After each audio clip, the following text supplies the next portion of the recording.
hablemos de los trastornos convulsivos, que son alteraciones periódicas que ocurren en el cerebro, que provienen de algún tipo de grado de disfunción precisamente cerebral. De ahí se deriva el síndrome de TOC, así como lo estoy diciendo, T-O-C, lo va a ver escrito ahí en breve. Y le vamos a poner un ejemplo. El nuevo rey de Inglaterra, el rey Carlos III, tiene varias excentricidades, que así se dicen, por decirlo de alguna manera. Por ejemplo, su pijama tiene que estar planchada todos los días antes de irse a dormir. Los cordones de sus zapatos también tienen que estar planchados, los cordones de sus zapatos. Y se los ata a uno de sus empleados, es el que le ata los cordones de sus zapatos, no él mismo. El agua para tomar un baño de la tina tiene que estar a una medida exacta en la bañera y a una temperatura específica, por lo que una doncella mide esa temperatura todos los días antes de que el rey Carlos se bañe. Aunado, su mayordomo le deja lista la pasta, o sea, la pasta dental en su cepillo, a una medida específica, 2 centímetros en su cepillo dental. Dios mío. Todas estas exigencias provienen de este síndrome que se ha descubierto por ciertos momentos que le hemos visto en los días en que él oficialmente ocupó el reinado, ciertos gestos de obsesividad y compulsividad. Ahora, vamos a hablar precisamente de este tema y la diferencia entre un obsesivo compulsivo, podríamos decir regular, y el síndrome de TOC, que es algo ya más específico, es una condición. Ambos son síndromes que se tratan en consulta. Hablemos con la psicóloga doctora Hilda Mar, la chica, y al psiquiatra, el doctor Hugh Humphrey. Qué rico verte, doctor. ¿Cómo están? Bienvenido, buenas tardes. Bien. Gracias por la invitación, te agradezco la gentileza. Y una cosa, es simplemente que no puedo yo verte a ti, porque parece que tenemos unos problemas técnicos, pero sí te escucho. Bueno, ya lo escuchó nuestro equipo de producción y técnico, que están ahí tratando de que eso suceda. Qué rico verte, qué bueno estar aquí contigo. Y doctora Hilda Mar, la chica, ¿ese es su apellido? Así es, mi apellido, la chica. Es una obsesión, es el apellido. Gracias por acompañarnos. Qué bueno que podemos hablar de estos temas que parecen curiosos, muy interesantes, pero que, doctor, quiero comenzar con usted. Ocurre en pacientes en la vida real, en las consultas de un psiquiatra, por ejemplo, que es usted. Sí, ocurre muchísimo y te voy a decir unas estadísticas. O sea, a nivel poblacional, a nivel mundial, el TOC, ya cuando estamos hablando de obsesiones y compulsiones severas, y de eso hablamos en un ratito, ocurre más o menos en un 2 a 3% de la población mundial. O sea que estamos hablando, ahora creo que las últimas cifras eran que somos cerca de 8 billones de personas. Entonces, para ponerlo en contexto, un 2 a 3%, estamos hablando de como 240 millones de personas. Eso es mucho más grande, no tanto el tamaño de la población de Estados Unidos, pero es gigantesco, es mucho más que varios de nuestros países de LATAM.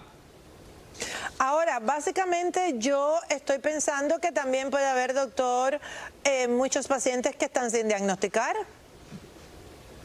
Sí, porque lo que está pasando en general es que antes el tema de salud mental era mucho más tabú y ahora en las consultas estamos viendo más personas porque aparecen justamente en las redes sociales, aparecen en la televisión, en programas como el tuyo, y las personas se sienten más cómodas a buscar ayuda profesional. O sea que estamos viendo un aumento de la cantidad de personas con estos síntomas o afectaciones mentales.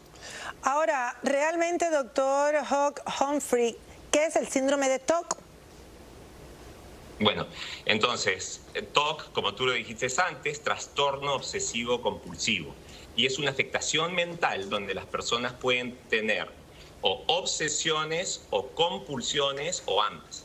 Entonces, las obsesiones son como preocupaciones pero al extremo, o sea, son pensamientos, preocupaciones o imágenes mentales que se repiten pero que causan un alto grado de ansiedad.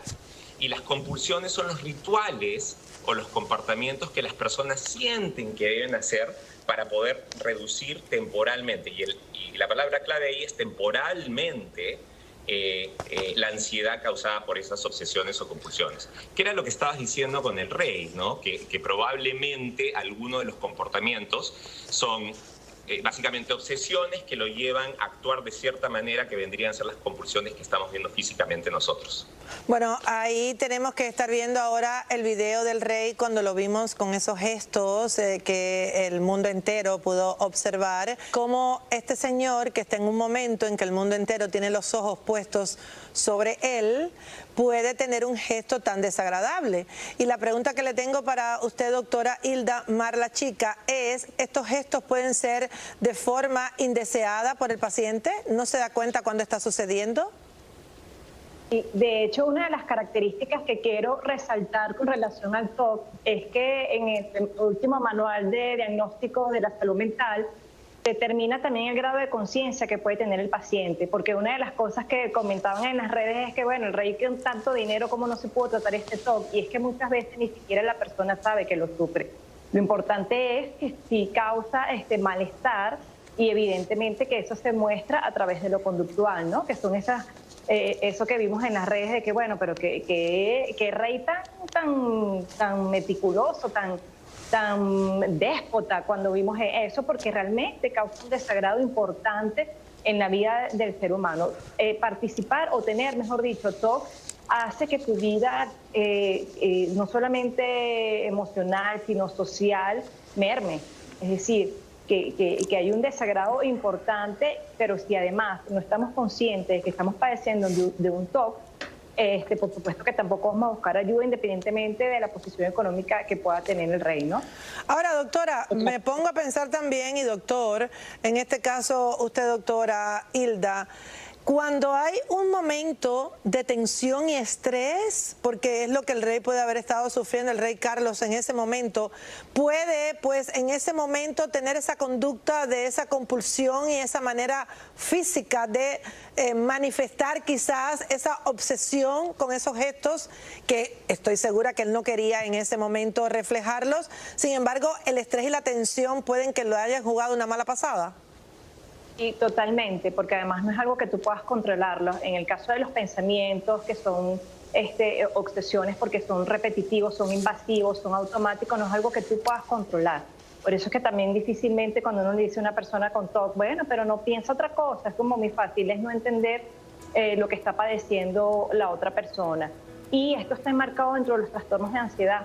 Por tanto, es que por eso es que empiezan a hacer esos rituales que terminan siendo esas conductas evidentes, lo que ve el resto de las personas, porque los pensamientos como lo ve el otro, lo que empieza a ser compulsivo, lo que empieza a ser repetitivo, para mitigar justamente esa ansiedad que me está provocando esa situación, que en términos generales realmente son situaciones que objetivamente hablando, para cualquier otra persona que no padezca de TOC, no son situaciones amenazantes, pero para quien lo padece sí. Vamos a seguir hablando. Ajá. En parte de lo que decías, ¿no? Si no tengo las trenzas planchadas, o sea, es que me siento mal, no puedo continuar. Porque todo está aquí en la mente. O sea, si él no se acuesta con la pijama planchada, no puede dormir bien. Doctor Humphrey y doctora, vamos a seguir hablando de este tema más adelante, pero vamos a hablar ahora, ya planteamos los signos, los síntomas, las manifestaciones. Vamos a hablar ahora en nuestro segmento diagnóstico y solución. Ya se hizo el diagnóstico, más adelante vamos a hablar de las soluciones de este trastorno obsesivo compulsivo. Como le prometimos, seguimos hablando de este trastorno obsesivo compulsivo que se llama TOC, la parte diminutiva médica de poder expresarlo, como por ejemplo el de la limpieza. Ahora vamos a hablar de las soluciones y los tratamientos. Seguimos hablando con la doctora Hilda Mar La Chica, ese es su apellido, ya lo aclaramos, y el doctor psiquiatra especialista, el doctor Humphrey. Bienvenidos nuevamente, gracias por acompañarnos. Doctor, y anteriormente nos enfocamos más en el rey Carlos, no hablamos de la obsesividad a la limpieza, que llega a ser un trastorno realmente severo, ¿eh? Personas, sí, incluso la limpieza, no solamente con la casa, con su cuerpo, se bañan tanto, se restriegan tanto con agua caliente que salen dermatitis, eczemas, problemas en la piel. Sí, nosotros vemos en la consulta un montón de personas que al final se han hecho hasta llagas vivas en la mano. Entonces, llega a ser un problema que afecta tremendamente O sea, causa discapacidad, afecta tremendamente la vida de la persona. Y esa es una de las diferencias entre las personas que tienen obsesiones y compulsiones, que podríamos decir que son como normales, a la persona que ya tiene el diagnóstico de TOC, porque es que le está pasando mucho tiempo en su día preocupado sobre estas obsesiones, haciendo comportamientos, o sea, las compulsiones. Por definición tiene que ser más de 1 hora al día en esto y tiene que causar discapacidad básicamente. Ahora, doctora, realmente estos pacientes cuando son diagnosticados, ¿cuál es la primera línea de posible tratamiento y soluciones para ayudarles? Porque hay muchas personas que quizás realmente sufren porque no quieren tener este pensamiento, pero la mente es la que manda y es más poderosa que todo. Totalmente. Estamos hablando de una población infanto-juvenil, porque esto se empieza a dar desde estas edades, ¿no? 10 años, inclusive en adolescencia o algún evento detonante. Por ejemplo, la pandemia fue detonante en algunos casos. Imagínate este tema de la limpieza, de las bacterias, de los gérmenes con el virus. Entonces sí hubo una prevalencia, ¿no?, con esta situación. Cuando son niños, entonces es muy importante que se involucre a los padres en la terapia. La terapia, en el caso psicológica, porque también puede ser combinada con fármacos y esto ya le correspondería al psiquiatra. La terapia vendría siendo una terapia cognitivo-conductual donde se trabajan sobre los pensamientos y justamente el tema de la conducta para prevenir la respuesta. La respuesta es justamente ese ritual que haga. Por ejemplo, yo tengo una paciente que ella para dormir tiene que poner la cama de forma determinada porque si no, ella no puede dormir bien. Entonces se trata de que con la exposición gradual de estas situaciones que le generan ansiedad, ir omitiendo, digamos, esa respuesta que ella está dando. Se elabora muchas veces con el paciente aquellas situaciones que le generan muchísima ansiedad y se le va exponiendo de forma gradual sin que haga el ritual para prevenir la ansiedad, sino que dándole también otras alternativas más saludables de respuesta para que pueda combatir la ansiedad, de tal forma que el tratamiento cognitivo-conductual, la terapia psicológica se va a centrar en la disminución de esta sintomatología para que el paciente pueda tener una vida mucho más ajustada, más agradada, con mayor bienestar. Ahora, doctor, además de terapias con psicólogos y terapeutas, ¿hay tratamiento medicamentoso para este tipo de paciente? Sí hay tratamiento de medicamentos, pero voy a enfatizar algo que la doctora Hilda dijo, que es que básicamente el propósito de todos los tratamientos es de evitar que se convierta en hábito o que se repite el comportamiento una y otra vez y cambiarlo por otro tipo de comportamiento que es más aceptable y que cause menos discapacidad. Porque tenemos que entender que en el cerebro las neuronas que disparan juntas o que se prenden juntas se cablean juntas. Entonces es básicamente lo que nosotros comúnmente decimos la práctica hace al maestro. Si uno practica ser ansioso, se convierte mucho más experto en ser ansioso. Si uno practica el TOC, se convierte mucho más experto en el TOC. Entonces, hasta los tratamientos médicos son en general usados para tratar de disminuir la rigidez mental y tratar de aumentar la flexibilidad mental. Como tú lo mencionaste, usamos medicamentos que típicamente son de la clase de serotonina. Son medicamentos que en general son bien tolerados, pero se demoran en funcionar y a veces tenemos que usar dosis más altas. Por ende, tenemos que hacer una combinación de un montón de tratamientos. Así que no solamente usamos medicamentos, sino tenemos que hacer una terapia mucho más o un tratamiento más integral, incluyendo terapia, incluyendo alimentación, incluyendo meditación, incluyendo dormir bien, bajar el estrés. Y hay otros tratamientos más modernos que se están utilizando Siempre ahora. Dormir Bien es el protagonista de todas las situaciones mentales y emocionales. Vamos a repasar con ustedes, ambos especialistas, gracias por toda esta explicación maravillosa que nos han dado para nuestra audiencia, los tipos de obsesiones más comunes. Por ejemplo, el miedo a los gérmenes o a contaminarse cuando se le da la mano a una persona. Ansiedad de olvidar, perder o extraviar algo.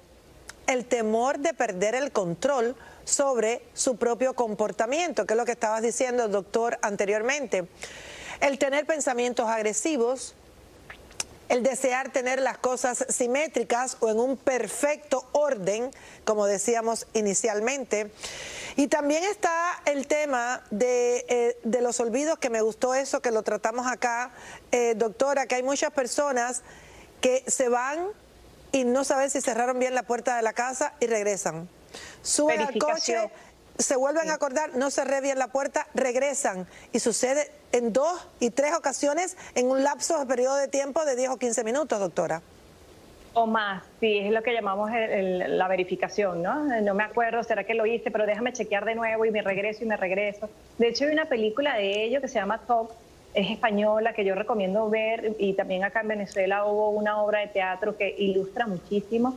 Claro, es jocoso, pero realmente es wow, la persona sufre. Y yo también quiero aclarar en este espacio que las personas que tienen un TOC no son personas peligrosas.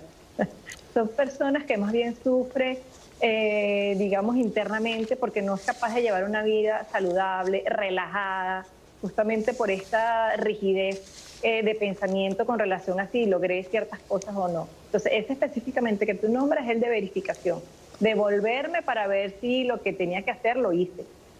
Muchísimas gracias. Gracias, doctora Hilda Marla Chica, doctor Humphrey, gracias por acompañarnos. Aquí la conclusión es, primero, me encantó, doctora, que lo mencionaras, tener compasión con las personas que veamos obsesivas compulsivas, no juzgarlas, no criticarlas, y en el caso de los familiares que están alrededor de la persona o el paciente en sí, siempre buscar ayuda. Como dijo la doctora, terapia, instrucción, guía, información, y como dijo el doctor, existen terapias y medicamentos para ayudarle a tener mejor calidad de vida y calmar el nivel de sufrimiento que puedan tener por esta condición. A ambos, muchas gracias y que Dios les bendiga.